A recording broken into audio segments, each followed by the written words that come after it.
Diwali festival is ever complete without these two star creations. One is the chole and the other is a Bhindi Kurkuri. While a chole has so many recipes, in today's cooking, we are going to create a star quality chole with some Indian gooseberries, mainly amla, and pair this with a Bhindi Kurkuri, which is baked and not fried, yet holding its true essence in mind. Let's get to creating it. Chole is nothing but a very modern Indian spiced chickpea which is soulful, comforting and always a sure shot hit at any party. It's one dish that is truly loved. It's often paired with some radish that has been grated and some whole green chillies that have been fried. To start off, we're just going to take some normal cooking oil and heat it. I'm taking about 20 to 30 ml of it. As the oil has simmered and reached a near smoking point, in goes 2 bay leaves that I've just roughly toned and a whole lot of spices. So I'm putting about 1-inch stick of cinnamon, about 5 cardamoms and 8 cloves going in to scent this gorgeous mix. Just allow it to bloom and get the strong, warm, comforting scents that cloves and cardamom bring to the entire creation. As this is blooming, in goes 1.5 tablespoons of some finely chopped ginger, 8 cloves of garlic finely minced, and 4 whole green chilies that I've slit. Yes, this chickpea creation is slightly spicy, but perfect for the weather that you're in.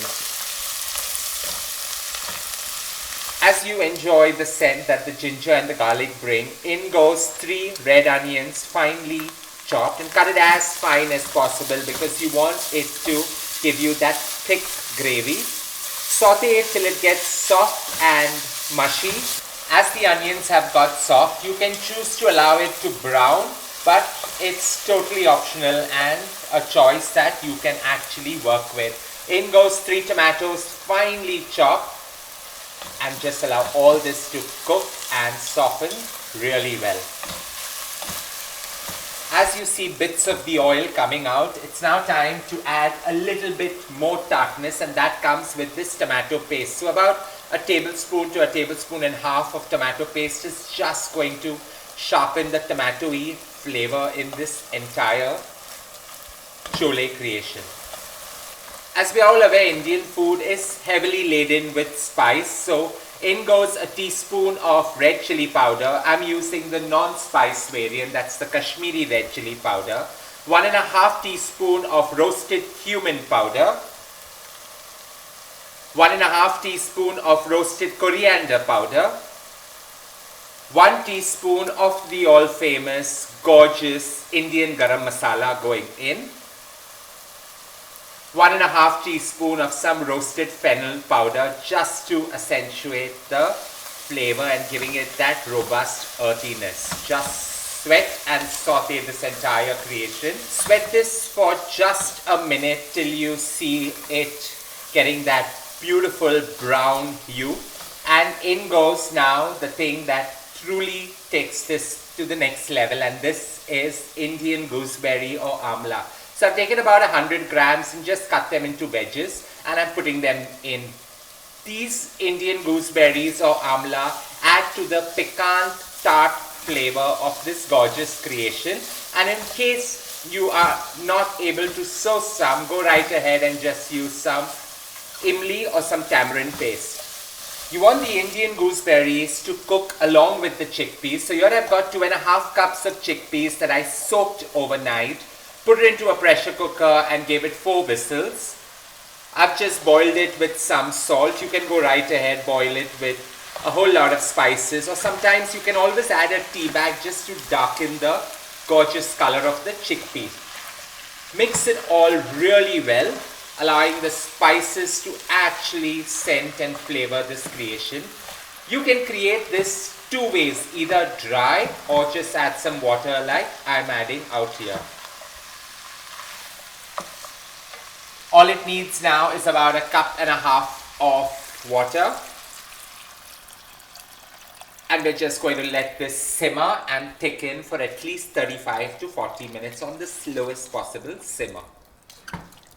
As I've allowed this to come to a roaring boil, now is the time to season this, and I'm going totally earthy with some rock salt. So just give it a generous sprinkling of some rock salt.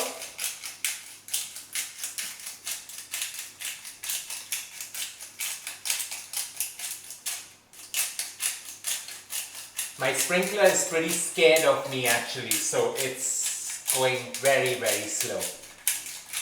A slight stir is all that it requires. Lower the flame and simmer it for a good 40 minutes till the gravy gets nice and thick.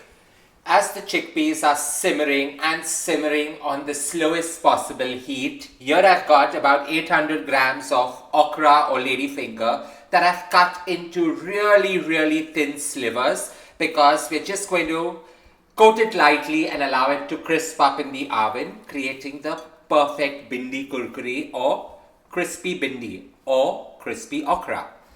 To start off, I've got about 1 heaped cup of chickpea flour, and I'm just going to scatter this on top. To this, I'm going to add a teaspoon of red chili powder. You can use the spiced variant out here, but I'm using a non-spice. That's the Kashmiri red chili powder. A teaspoon of roasted cumin powder. A teaspoon of roasted coriander powder. 1 teaspoon of the glorious Indian garam masala. I'm just going to season it with some regular salt. Not too much, and now we're going to give this a good light tossing. You need to just toss this and ensure it lightly coats, and the spice is just perfect. You can go right ahead and add some more spice if that suits you, fine.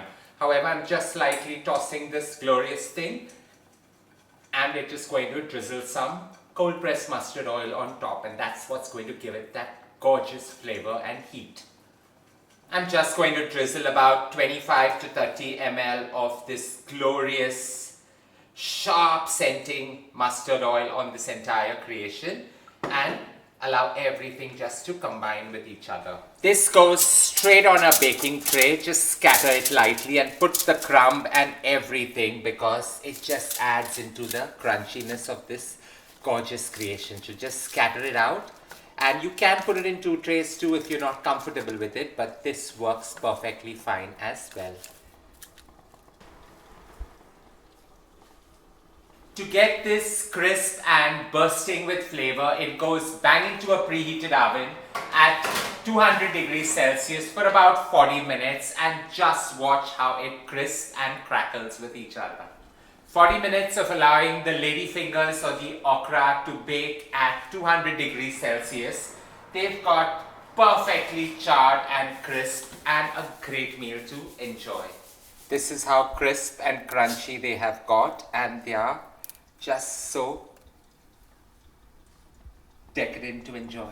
40 minutes and this gorgeous creation is ready as well. The chickpeas have just got that perfect mix, and we're just going to allow it to mix, and all it needs now is a fine garnish just to elevate this. So here I've got about 3 tablespoons of finely chopped leaves of coriander just to give it that burst of freshness.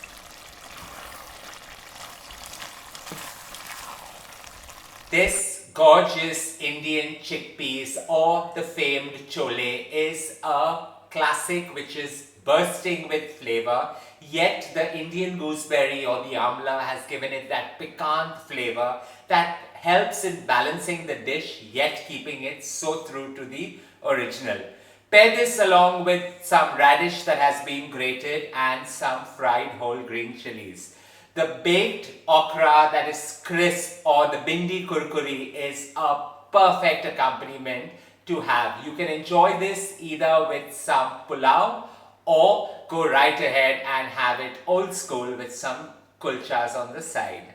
I hope you enjoyed creating this gorgeous, homely yet elegant, stylish dish.